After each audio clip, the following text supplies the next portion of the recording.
Quando se fala em lendas do rock, um nome que sempre aparece é Deep Purple. E não é para menos. Eles não só ajudaram a criar o som do hard rock como a gente conhece, mas também passaram por uma jornada de mais de 50 anos se reinventando, mudando, evoluindo. É essa história que a gente vai desvendar hoje. Para ser uma ideia da potência dos caras, em 1975, eles entraram para o livro dos recordes, o título A Banda Mais Barulhenta do Mundo. Mas sabe, o legado do Deep Purple vai muito, mas muito além do volume. É uma história sobre como a música pode se transformar de maneiras que ninguém esperava.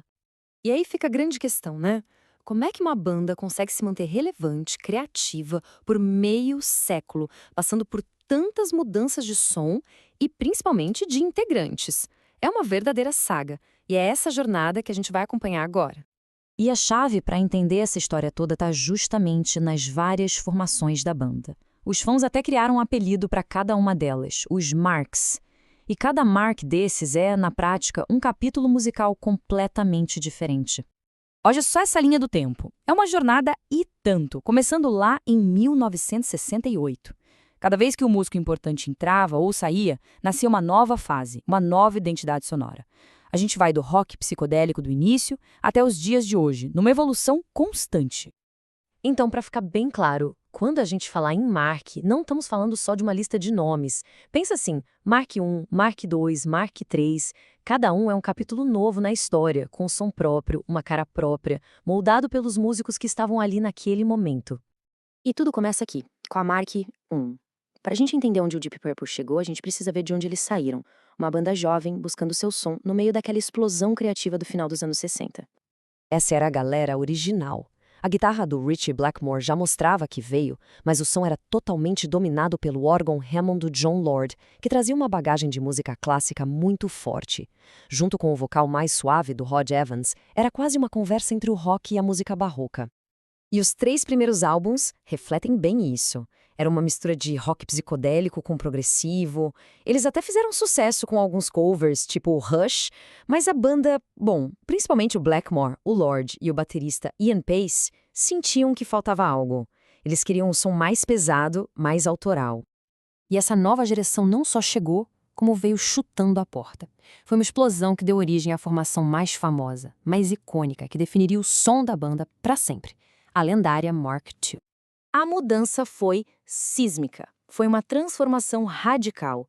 O som mais progressivo deu lugar a riffs de guitarra que pareciam uma navalha. A bateria ficou um trovão, e os vocais se tornaram um grito de guerra. Basicamente, foi ali que o hard rock nasceu de verdade. E essa revolução toda foi causada pela chegada de 2 pessoas. Ian Gillan nos vocais e Roger Glover no baixo. A voz absurda do Gillan e o baixo pulsante do Glover eram as peças que faltavam no quebra-cabeça. A química entre os 5 criou uma verdadeira tempestade perfeita de peso e talento. E o que saiu dessa química? Bom, simplesmente alguns dos álbuns que são a fundação do gênero. In Rock, Fireball, Machine Head. É uma sequência de clássicos que colocou o Deep Purple no mesmo panteão de gigantes como Led Zeppelin e Black Sabbath. E o sucesso comercial foi uma loucura. Fireball e Machine Head foram direto para o primeiro lugar nas paradas britânicas. Eles não estavam só criando um som novo, eles estavam dominando o mundo com esse som. Mas, como a gente sabe, o topo da montanha pode ser um lugar bem complicado. A mesma química que trouxe todo o sucesso também gerou muito atrito. E aí começou um período de instabilidade, mas que também foi de uma experimentação musical fascinante. Com a saída do Gillan e do Glover, a banda se reinventou de novo. Chegaram David Coverdale e, principalmente, o baixista e vocalista Glenn Hughes, que trouxe uma injeção de funk e soul na veia da banda. Essa nova sonoridade, que a gente ouve em álbuns como Burn e Stormbringer, não agradou nem um pouco Ritchie Blackmore, que acabou saindo. Com a Mark IV e o guitarrista Tommy Bolin, essa pegada ficou ainda mais forte. As brigas internas, as diferenças musicais, tudo isso virou uma bola de neve. E em 1976, depois de um show bem problemático, a banda acabou. Parecia que era o fim definitivo, fim de jogo. Durante 8 longos anos, o nome Deep Purple ficou em silêncio. Os músicos, claro, seguiram em frente com outros projetos de muito sucesso, como Rainbow e Whitesnake, mas a banda tinha acabado. Só que essa história ainda não tinha chegado ao fim. Em 1984, o mundo do rock levou um susto, uma surpresa daquelas, com uma das reuniões mais esperadas de todos os tempos. Pois é, e não foi uma reunião qualquer, foi a reunião.